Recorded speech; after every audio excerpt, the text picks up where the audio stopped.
Hey tribes, happy to see you again, even I cannot see you physically. I wanted to make a video today. Yeah, I'm into the jungle. No, I'm into a park. We post some things on Facebook, and Michelle did post some things on Facebook about the techniques of healing.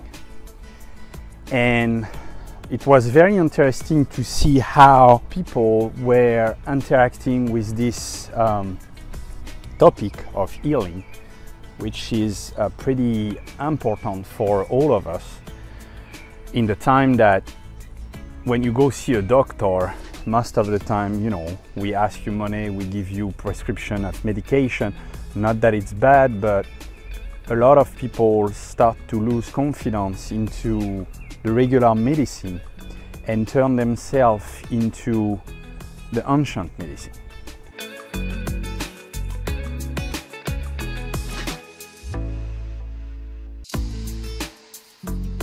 What people need to understand for the most, we have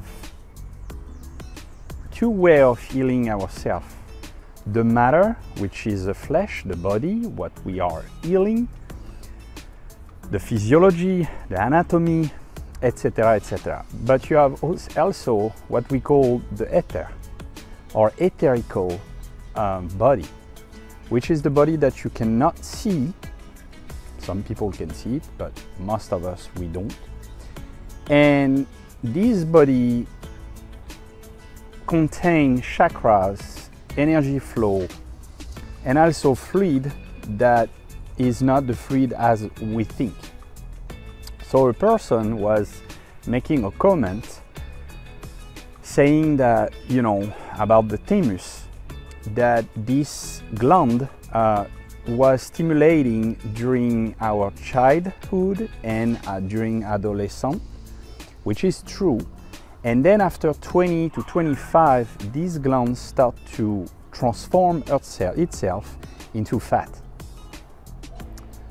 We still have it.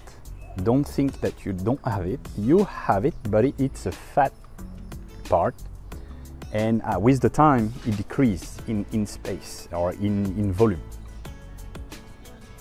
This is the matter. This is what we can see, what the actual medicine can remove when we have some issues.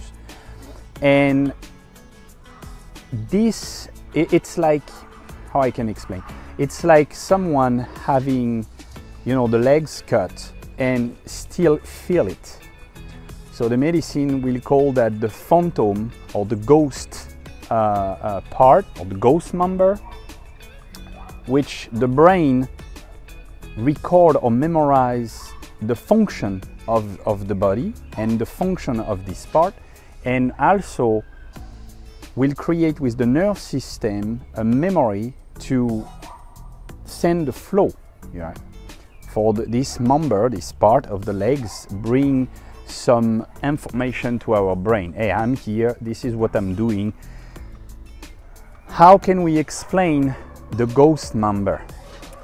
You have the medical part that will explain with their own theory, but also some other medicine will explain it with the etheric or the flow of energy, and your member still existing, but in another realm. It sounds crazy, right? But now let's talk about chakra. How many of us believe or feel some chakra? We can heal ourselves through chakra. We can heal our psychology with a chakra. We can heal our body and mind with energy flow. That's why we have Reiki, that's why we have massage. So some massage therapists will probably say, no, but when we do the massage, it's on more like the matter. No, it is not only the matter. You touch the matter, but the space between your hand and the skin of other people, you have this little amount of space that is made of energy. A test has been done when people are in the dark and they plug different tests with electricity, And you can see the electricity, the magnetism that you have between two bodies. Our body functions the same way. We have this flesh with our own energy within, and we have energy out. The energy out functions with a different slice of energy, of colors, of frequency. So going back on this thymus that you can tap, right, for stimulating the immune system, that's the real function of the thymus. The thymus create and stimulate T cell, okay? So those cells are here for protecting you and creating the immune system. When you pass over 20 years old, 25 years old, and you don't have this gland function, because the gland doesn't function anymore, it still functions into the etherical way. So your body still recognizes the function of stimulating and generating and producing energy. But this energy is more connected with the key, the vital force. When you understand that, you understand how to really heal your body. I will give you an example. I have a strong pain and handicap with my lower back and my right legs due to an accident that I had several years ago, decade. I didn't heal myself only with the matter, with exercise, with medication sometimes, or even substance that the doctor was giving to me, which we call steroids technically, because I wanted to, or at least I discovered at the time that I was able to heal myself regarding to what I was feeling inside and outside. So my legs was close to be cut.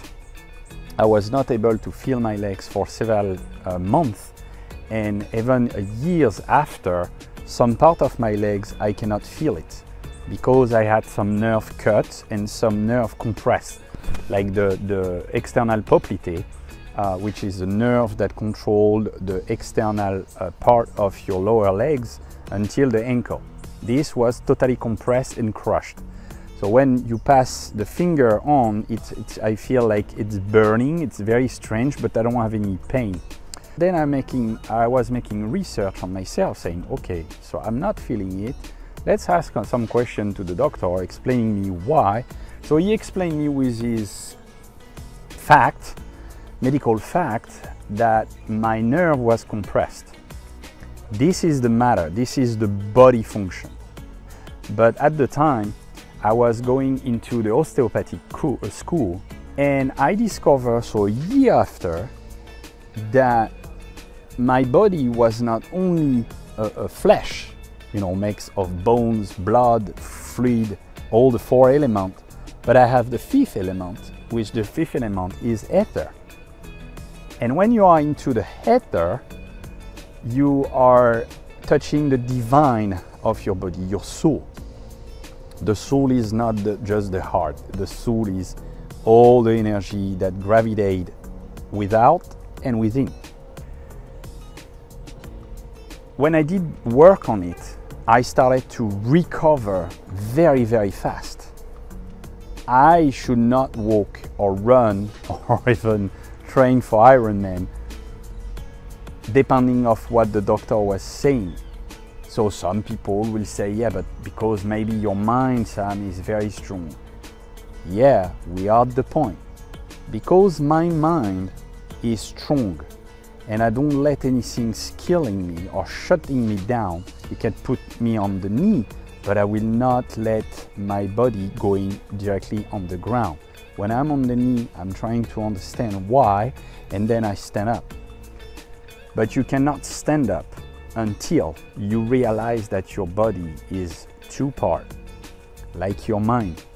You have the spirit and you have the fact, the matter, right? The reptilian. When you find techniques that provide you some way of tapping into this etheric sphere or sphere of sensation or whatever you want to call that, you need to try it. You need to remove this filter that saying, no, that's crap, that I don't believe. I do it sometimes because I'm a very factual person due to my past. But if you don't let the door open to this healing function that you have within, this capacity to heal anything, because you don't have filter and you accept what is around you, not necessarily the information that comes from outside. No, I'm talking about how you connect with your higher self that knows how to heal yourself.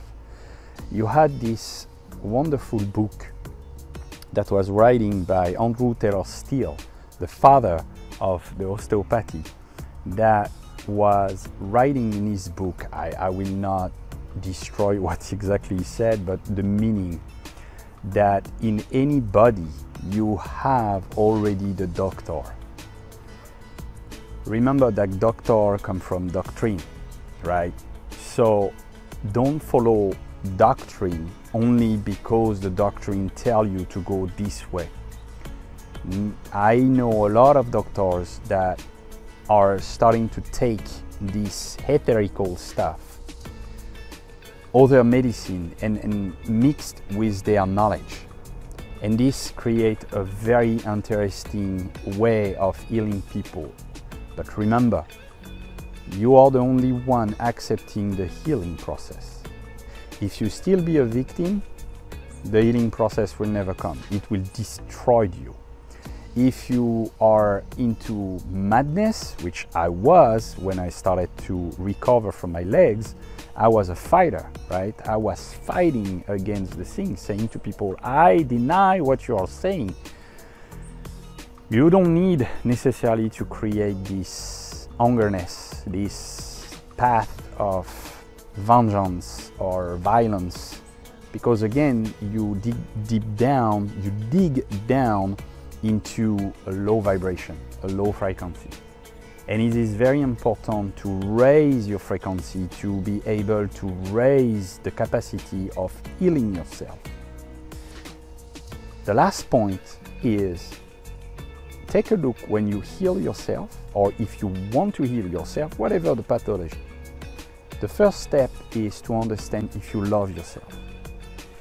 If you somehow discover that you don't love yourself unconditionally, because you don't have any other choice, you will be automatically into autodestruction. It's automatic. If you have people around you that are not healthy and have some pathology, really discuss with them. Try to see what they will tell you. I have people around me. You can feel the hungerness. Why this happened to me? Why I'm like this? I don't like my body. I don't love this. It's always others. I'm like this because of others. No. Others are not responsible of what happened within you. They are responsible of the consequence of their behavior, but you are responsible of accepting their behavior. You can be raised into violence and hate violence. You can be raised into a wonderful family that loves you, but because you hate yourself, you will do a lot of violence, a lot of disgusting things, first to yourself and for others. So it's a lot of points to take in consideration before healing yourself. The first healing, love yourself. Try to find some things that explain to you and show you that you are a good person. You cannot live with another body. You can change whatever you want in your body. It will not change who you are. Accept who you are, with your shadow, with your strengths, with your weakness, and try to use it for becoming a better person. Heal yourself, love yourself. Choose God.